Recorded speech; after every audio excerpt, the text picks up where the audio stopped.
Okay guys, so 2023 is almost at an end and it's been such a quick year. Like, so much stuff has happened. Such a busy time for self-development and growth. For myself, it's been doing things I could never imagine myself doing, like doing a YouTube channel, winning in boxing, being able to reconnect with all friends and family. It's been, yeah, really, truly an amazing one. And I can't wait to see what 2024 brings. Okay, so across 2023, I've actually read 21 books. And what I really like is that with each book, there's at least one valuable insight with each one. And I feel like everything else is great, but there's usually, I wouldn't say filler, but it's points borrowed from other books. I guess with every author, it's the way they frame it. You can tell the same story over and over again, but if someone managed to describe it in a way which makes sense to you and it makes you have that real connection with it, that's when they've actually done a good job. And I think what the purpose of this video is looking through my top 5 books that I've read this year and being able to share it with you guys, because I feel like everyone wants to pick a couple books that are going to change their lives and help develop themselves for the future. These books are definitely my top 5s of 2023 with some very valuable lessons and insights. Okay, so without much further ado, here are my top 5 books of 2023. Now at number 5, it's The Art of War by Sun Tzu. And I really like this book. The reason why I do like it is because it's a book written by an ancient Chinese war general. But the lessons in this book are very relevant to present day. Some of these lessons can be applied to aspects of business, relationships, networking. For myself, I applied a lot of these principles in this book to my boxing match and the training for it for this year. But what I want to iterate is that although the background of this book is centered around warfare and tactics, a lot of these lessons are really about cementing a crucially fierce mentality, one that is just incorruptible no matter what life throws your way.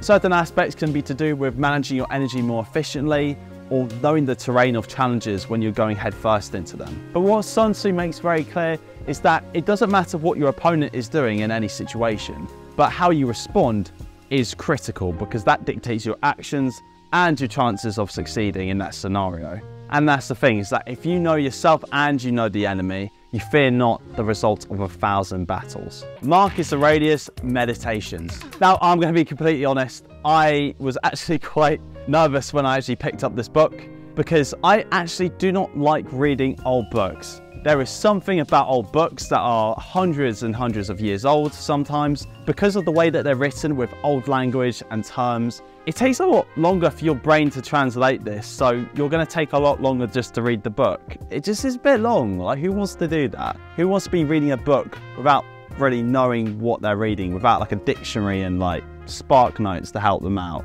And that's the thing though, reading this book, it was really refreshing because you've got a book that is genuinely timeless. I felt like when I was picking this book up, I thought it was written by someone in the modern day, not someone like hundreds and hundreds of years ago. And I think what that comes down to is the fact that it was translated so simply that there's no beating around the bush. The points are the points in the book.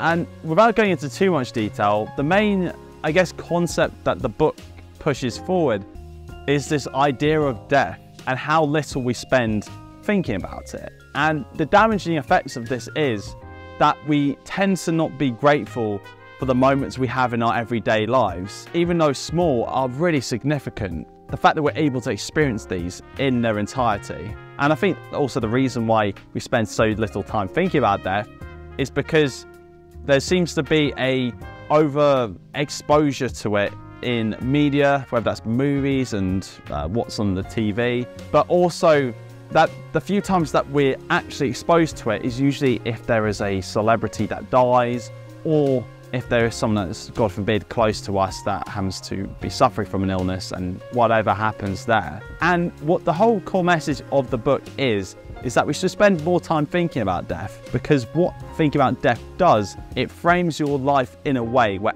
every moment is valuable, everything has significance.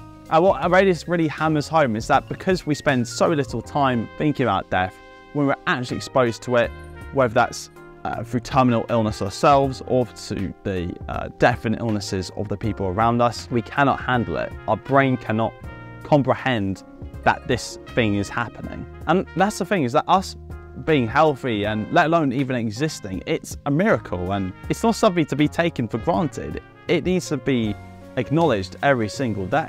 And we all have the chance to choose a divine mission in our lives, something that gives us purpose, meaning. It makes us want to jump out of bed in the morning. And even after hundreds of years, this book is more relevant today than it has ever been. Mindset by Carol S. Dweck. Now, I think if there's something that we can agree on, naturals are really rare. Most of the time, if you want to become good or decent in any skill, it requires hours of practice and hard work and graft. And this means failing more times than you can ever count, which actually questions you whether or not you want to do this thing in the first place. And this is why reading Mindset was such an important lesson that we all need to take on board. The main message of this book is that people have two types of mindset. They have a fixed mindset, they have a growth mindset. Fixed is where you think that you're either born with it or you don't have any skill or ability to develop this skill in this area at all. Whereas a growth mindset is, even if you're a natural or not, you have the ability to, over time, improve, whether that's incrementally or in big jumps. And it was a really inspiring message behind this book, that you don't have to be a natural, but you have to be willing to put the work in to get as good as you can at that skill. Athletes like Tiger Woods and Michael Jordan weren't gifted. They had to work really, really hard to get to the point that they could actually compete at a professional level and pull off those amazing shots and performances. And what Carol does, using psychological studies, science, and also sports history, shows that an ever-improving mindset is achievable and everyone can have one. And at number 2, we have The Psychology of Money by Morgan Housel. Now, I've told so many people to read this book this year. A couple people have even bought it. And I learned about Morgan Housel and The Psychology of Money on Tim Ferriss's podcast. And he just seems like such a inquisitive and imaginative person, always looking to probe into stories, the facts behind stuff, and the stories that we believe about ourselves, including about money. And what makes this an essential read is because it is incredibly readable. And what I mean by that is that every chapter is short, it's to the point. The way that it's structured, it means that they're short, snappy sentences, very, very well written. And what a lot of the chapters are centered around is the timeless lessons of money, things that have been around for decades. The chapters are usually to do with the timeless things that we tell ourselves about money and how they haven't really changed even after the decades and hundreds of years that have taken place. What I really do respect about Morgan is what he says about money is that most financial decisions aren't made in boardrooms or in executive meeting rooms. They're usually made at the dinner table. It's usually word of mouth and people talking to each other that makes people go, oh, I want to invest into this, or I want to put money into that, which, let's be honest, that's quite worrying, isn't it? And it's the word of mouth that has led to things like cryptocurrency and copy trading having immense popularity at the moment. And I think he also mentions that a penny pinching frugality is needed for us to have a safety cushion in our lives, because we don't know what's around the corner. COVID was one of those things that no one actually saw coming. And this safety cushion does not exist if you're spending all of your money on the newest games consoles or just designer clothing. Anyway guys, check this one out. Leading on to number 1. Okay, so this is going to be the undisputed champ of all the books I've read this year. Surprisingly enough, it's the only fiction book that I've got on this list. And it's so good that I'm going to make an in-depth video breaking all of the book down bit by bit so that I can have a bit more of a discussion about it. Okay, so what's the big deal about this book? So this book is centered around an entrepreneur and an artist who go on this globe-trotting adventure after they see this self-development speaker seemingly die on stage. They befriend a billionaire who teaches them about the ways of the 5 AM club. Okay, it sounds bonkers, doesn't it? Well, that's because it is. But the story is not why you read the book. The story is just a device for how all these perspectives and general life lessons are described to you. And the globetrotting adventures in this book are a series of tips on how to have a healthy, fulfilling, and meaningful life.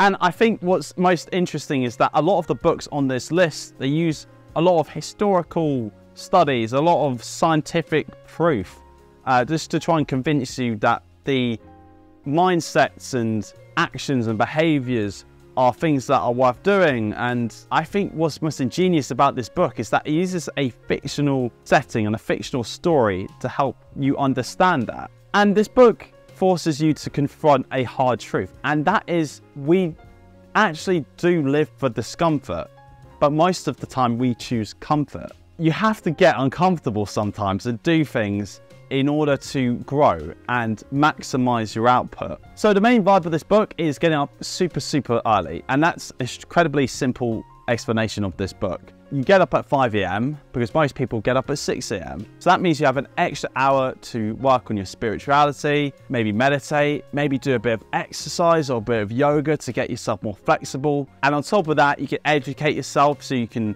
start reading.